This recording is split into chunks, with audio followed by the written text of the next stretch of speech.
Sweet surrender as I love, serve, and remember. So our theme for this year is Mission Possible, to strive for that which is beyond where we are today. And as the Mission Impossible movie, this is your mission should you choose to accept it. So the theme for January is you are chosen. Everyone here is chosen to live your mission. And so the question is, are we choosing to answer and respond to that mission that's calling us? And it could be multiple missions. And so we've talked about being inspired, be courageous, and today we're talking about perseverance and surrender.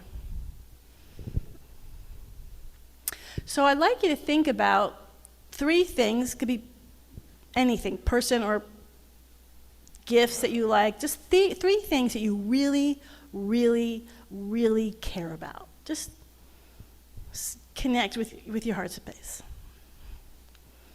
3 things that you really, really care about. And as you think about those things, you can open your eyes now. As you think about these 3 things, and they can change, but ultimately, the really solid ones aren't going to change. They're going to be pretty consistent. So you might really, really care about these things, but you're not done with them. So I don't say, I am so happy I'm a mom, as I really, really care about being a mom. Okay, well, I've done that. On to the next thing. No, we have to continue to show up. We have to persevere. Whatever you care about, perseverance is absolutely required of anything that we care about. Otherwise, it just dies and fades away. Do you get that? And I'm saying that because I put out perseverance and surrender on Facebook, and there was some negativity around perseverance. Not negativity, but a feeling like it's an egoic thing. There was some comments of sort of the ego, but I don't think it's ego. It can be ego. Ego can be in anything. But if we really care about something, we have to persevere. That's an inherent quality. That's an evolutionary quality that we all have. Spirit is in time and space to evolve. So it's going to care about things because that very nature of caring is going to force us to grow. I was listening to this talk by a guy named Adam. I think his name is Rocap, but for some reason I keep wanting to call him RoboCop. That's right, I think it's Rocap. And he's really cool. He works with the Hunger Foundation in DC, and they started really worrying about, being concerned about the homelessness population. And so he got part of a coalition in Washington, D.C., and they're really committed to, and you might have heard of this idea, of unconditional housing. So the idea was like, let's get people back on their feet, have them be fed, get jobs and money, and then we can have special housing for them. Unconditional housing is, no, they don't have to have a job. They don't have to have anything. We just give everybody a place to live, because just that one thing of giving somebody a place to live changes how they feel about themselves, and they actually start to make those changes effortlessly. And so they started a program, and of course it takes multiple organizations. No one can do this on our own. So our mission, as you're looking at your own individual mission, your individual mission eventually is going to start connecting with other missions. And it worked for a while. The homelessness population in DC went really far down. The people who got this unconditional housing were turning their lives around. The challenge is that as the homeless population was going down, it started going up again, but with different people. Different people started coming in and filling out that same homelessness population. And what I loved about Adam, is he's so committed. So there was here's a problem, we're all working together, we feel joy that now it's succeeding, oh, now it's not succeeding, and he's like, we're still at it, we're still coming up with solutions, there's constant things, you're learning as you go, how do we prevent people from becoming homeless in the first place? So it's not even an issue, and that's their big thing now. And he said, we're constantly looking at things that people have in their mind decided is impossible. It's impossible. We're always going to have homeless people. To being with a collective group of saying, no, We can resolve this problem, so someday in the future we're going to be shocked that we lived in a world where there was so much homelessness. And he's so committed to that, and you feel that coming from him. So there's two aspects of that. The first aspect is when we are persevering in something that we care about, there's vitality, there's aliveness, and we respond profoundly to that vitality. It's what brings us alive. You are familiar with Howard Thurman's quote that says, "Don't do what the world needs, do what brings you alive," because that's what the world needs. We are drawn to people who are alive. So he's alive, he's impassioned to be joined with all the people to say, we can resolve this homeless problem for good. And I refuse to accept that this is an impossible goal. And that very passion, that very belief, draws in other people to do it and starts making the impossible possible.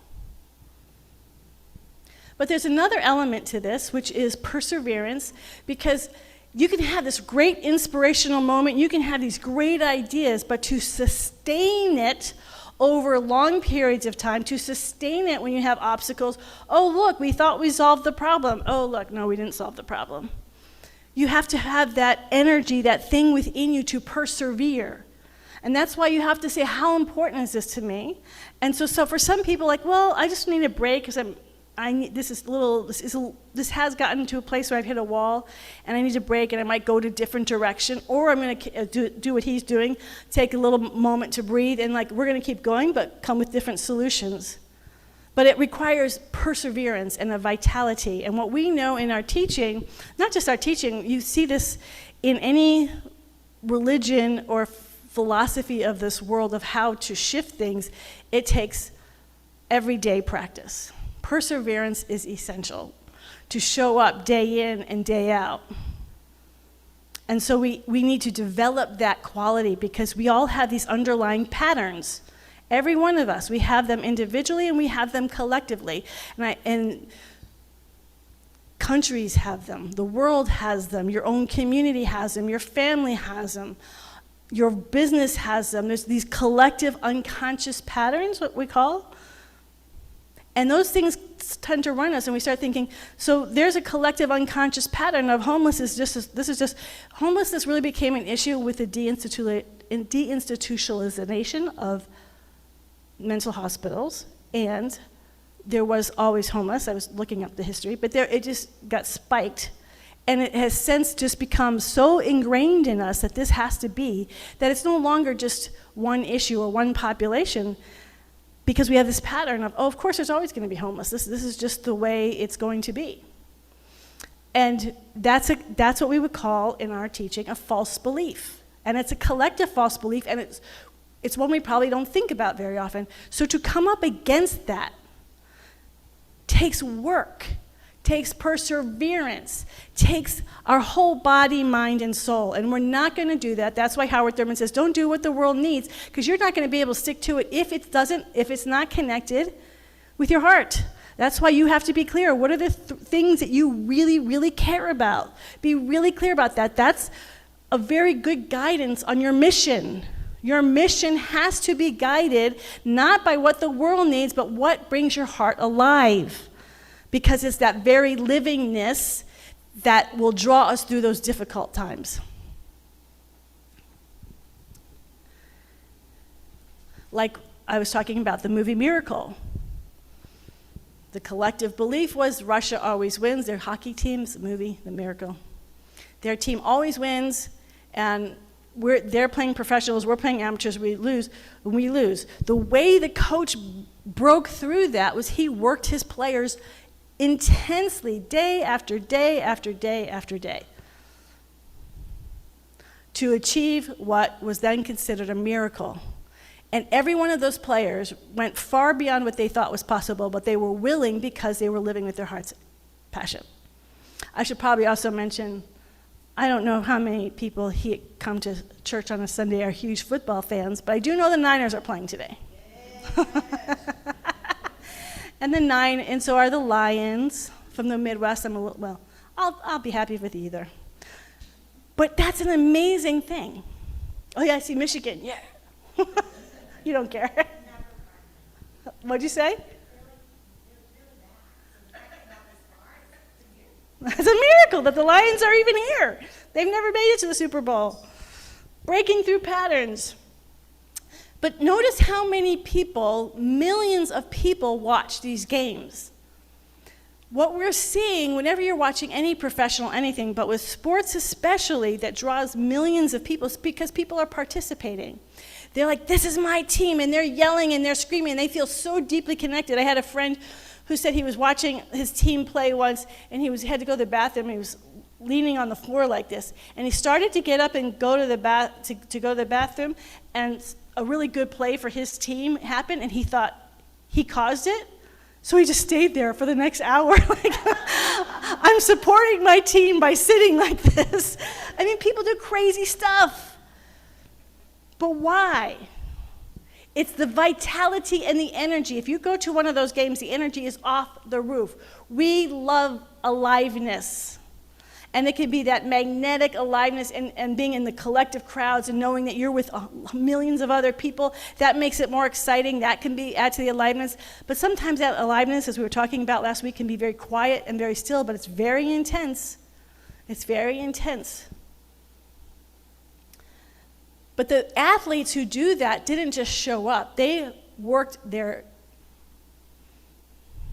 off to get to that level of play. I mean, millions of kids want to be professional athletes. I have one of them. It is so rare to get to that level. These are really good people. I mean, really athletic, high performing. And they work so hard to get there every single day. Their life, it's their whole life. So then you ask yourself, what am I willing to physically, emotionally, mentally so commit myself that I'm just immersed in, I'm thinking about it all the time. I'm living my whole life in alignment with what I care about. This is going to our mission, and this goes to perseverance, because the perseverance comes with that total alignment. Surrender. Surrender is when we completely let go. And just go, not of myself, I can't do this anymore. I just give over. Now, when we surrender, that could be, in the old days, in my old days anyways, that meant like the army that has the white flag, we're defeated. That's not, so let's just assume we're in a spiritual community, that's not the surrender we're talking about, I'm defeated. Because what that surrender is, oh, here's a wall, I've hit a wall, and I've surrendered to that wall, and I'm surrendering to my lowest common denominator because I can't get past it, so I just surrender to it. And I'm just going to let it run my life. That's not the surrender we're talking about. What we're talking about is a surrender to a power and an intelligence and a love that is real, that is right here, always where we are, and it is greater than whatever obstacle we come across. Greater than any obstacle we could ever come across. That's the thing to which we are surrendering. And it is always, always, always moving itself forward for its highest good as us. It is always moving forward for its highest good as us. And what happens, the reason why surrender can be so hard, you're in this persevering mode because we think we know, but then we finally hit this wall, and no matter how hard, no matter how much we persevere, we can't get past.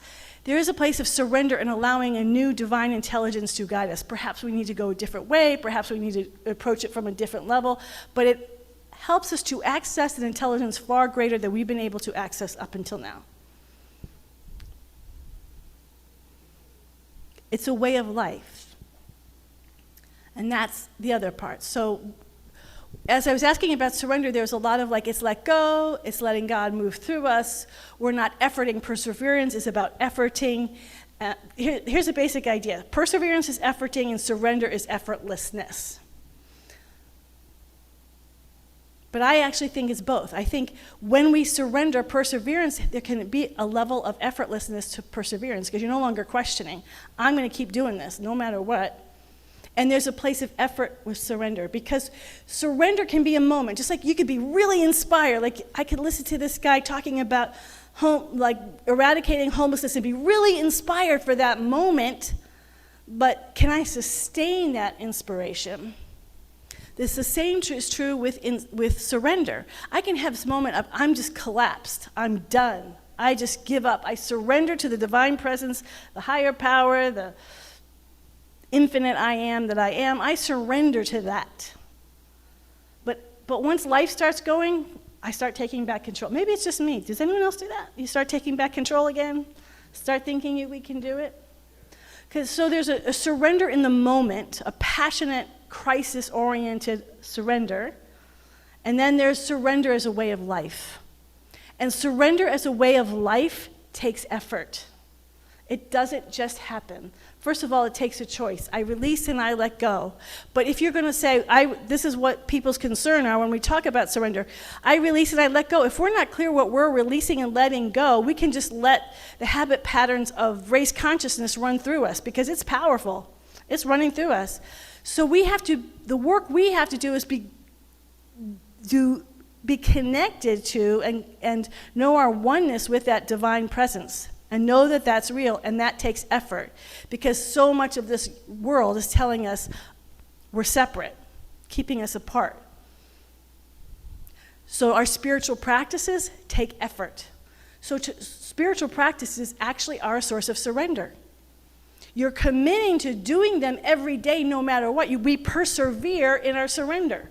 We persevere in showing up and doing our meditation work, which is about letting go. We persevere in doing our prayer work, which is an element of letting go. We persevere in whatever our personal spiritual practices are. We prioritize. This is part of the mission. This is why we create a mission. So it's not like I try to do my spiritual practices, I try to fit them in around my life. My life is my surrender. And that shift, we're going to talk a little bit more about that next week, but that shift is like the key shift. And it's a daily shift about what is your priority every day. If surrender is your priority every day, you're going to be doing your spiritual practices, which take effort, which take intention, which take you showing up and participating in your surrendered life to the divine presence, to listen to the divine presence, to allow it to move through you, to be an open vehicle. All of that takes work, because if that was effortless, we'd all be doing it every day without thought. But we're not, because we have this beautiful life of limiting habit patterns surrounding us, pounding us. So we put ourselves in positions like being in a community, being in a yoga class, being in Tai Chi class, whatever it is that supports us into that daily life of surrender. Now, I believe that one of the reasons why surrender has recently become more powerful, I think, as we know, all opposites, pendulum swings. And so for a long time in Centers for Spiritual Living, and a lot was in our life was like strive to be better, strive for your goals, strive for your vision, strive to create the life that you want. But as people really started sharing from their heart, there was a sense of failure for people. Like, I strived and I didn't achieve. I didn't get what I wanted. What do we do with that? And so I think there became this wonderful tenderness in our saying, well, it doesn't, even if you strive and fail, that you are still whole, perfect, and complete. The striving isn't to get more God. We already have God. The striving is about expressing the divine presence. We have this drive, this perseverance about the things that we care about, which is about expression, but spiritually we already have everything. And so we get tender.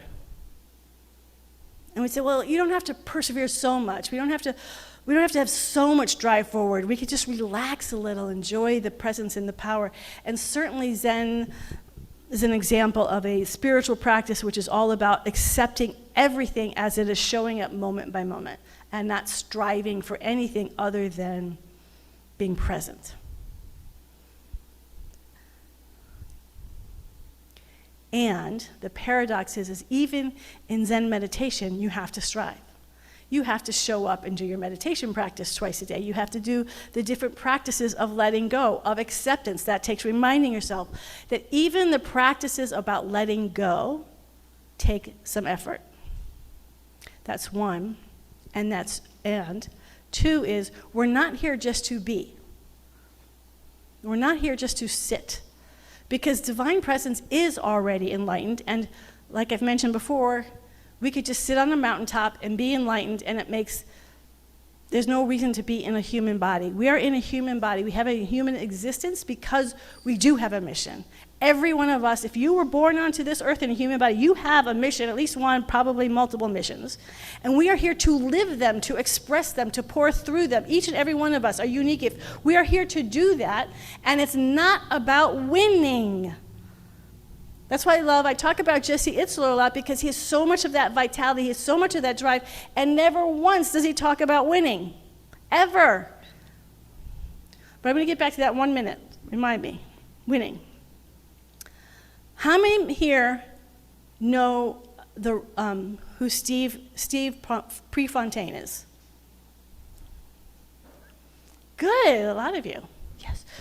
So, how many movies have been made about Stephen Prefontaine's life? We have one. There's one. Okay, so there's been 3 movies made about him. Well, 2 movies and 1 documentary. 1 movie's with Jared Leto, 1 is Billy Cudrup, and then the documentary. How many gold medals has Prefontaine? Just so you know, those of you know, he was a runner. He died when he was 24 in 1974, I think. How many gold medals did Prefontaine win at the Olympics? 0. How many medals did he win altogether? 0. How many world records did he break? 0. How many times was he a world champion? 0. Now, he did win and have the record in the United States for all runs from 2,000 meters to 10,000 meters. He held the record for years. Most of them, except for 1, have been broken. So within the United States, he was a great runner, and there was all these expectations, but then he died in a car accident. So why are there 2 movies and a documentary made about him? We know Miracle was like the team won the gold medal. That had the happy ending. Not only did he not get the medals, he died at 24. It's not a happy story. Why was this drive to make movies about him? Because it wasn't about the winning, it was about the intensity and the aliveness with which he approached his life. So he was also connected with Bowman, who was the creator of the Nike shoe, the running shoe, and the running craze. So people weren't interested in the mile, but Steve Prefontaine started running the mile, and suddenly everyone got electrified because he had this intensity. He was in it, and he was alive, and he was driven, and he impacted the people around him. And guess what? It wasn't about winning. People are magnetized to his life, not because he was a success. And so that's the thing we tell ourselves. That's why sometimes we stop I am not succeeding. People can't see it. People aren't acknowledging. I didn't win the gold medal. He went to the 1972 Olympics, and he got 4th place. In the trials, he got 1st place, but this was also the time of in Munich, Germany, and the terrorist attacks threw him, and he got 4th place. He could have just said, "Why persevere? I failed." Because we're not here to win. That's a human understanding. What we are here to is to persevere in the gifts that we have been given, to persevere in your mission and bring life to it. That's what people are drawn to. Be alive in your mission. Stand in the power of your mission, not the thing the world needs, but what you need to express. So when you leave this planet, you leave fulfilled, not because you won, but because you absolutely gave everything that you can to the reason why you are here. Yes. That is perseverance, and that is surrender. You surrender to this divine presence because it's not you, it's not about you and your ego, it's about something so much greater. It's about this infinite love intelligence pouring itself through you. So we surrender to that. We allow its way with us. We allow it to guide us, and yet we continue to persevere and show up in excellence to the best of our ability, moment by moment by moment. That's why we're here. And so that's why, again, I love Jesse Itzler, because he's about showing up. He doesn't care who wins. It's showing up, and he has so much vitality. Everybody wants to be there.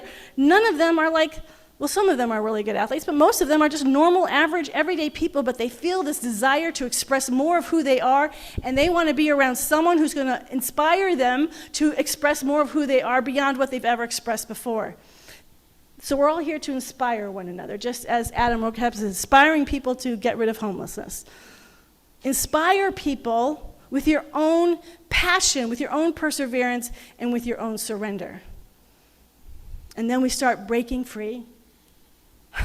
Breaking free from past limitations into this greater yet to be, not defined by any external, but defined by the passion of our own beautiful mission.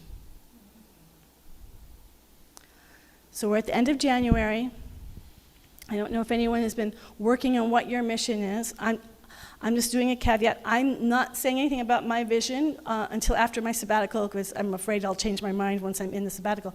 Probably not, but things are coming. I mean, I hope things are happening for you, because, man, I'm getting conversations I can't even believe are starting. It's just amazing. So I hope you're doing this. I hope you're really looking at this mission that is not a mission out there, but a mission you were born with, a mission that you deeply and profoundly care about, that you can't help but do, even when it's hard, even when you feel like you're dropped down. You are not going to give up because you care that deeply. That's our mission. That's what we're here to do. Yeah? Yes. Mission possible. Let's pray. So we are here as the beautiful emissaries of the infinite love intelligence of the universe. This infinite love, this infinite wisdom, this infinite beauty, harmony, creativity, abundance, beauty, grace, and power. This infinite vitality, this infinite energy. We are here as that beautiful, radiant expression here and now, each and every one of us in our own unique ways. How grateful I am. How grateful I am to unify with all of these brilliant, radiant beings of light and of love who are here to say yes to your personal mission, who are answering the call even now, who are clarifying and answering that call even now. So we are all walking in that inspiration. We are all walking in that courage. We are all walking in that perseverance and that surrender to our greater yet to be that is unfolding here and now.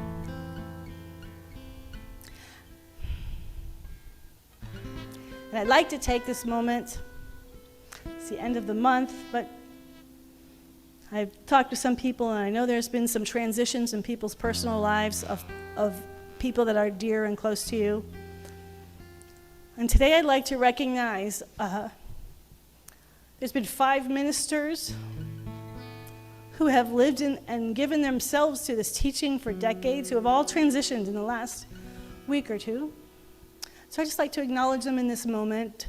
Reverend Casey Greiba, Reverend Marcia Sutton, Reverend Bonnie Allen Smith, Reverend Carolyn Douglas, Reverend Patrick Pollard. All of them have said yes to shining their light and living their mission full out. And they are our examples, and we bless them as their lives have blessed so many. And I just invite us all just to take a moment, because I know there's that tenderness for many of us going through transitions of people in our lives. Just take a moment and honor those people who have made a transition in the last month and bless them for living their mission and their life.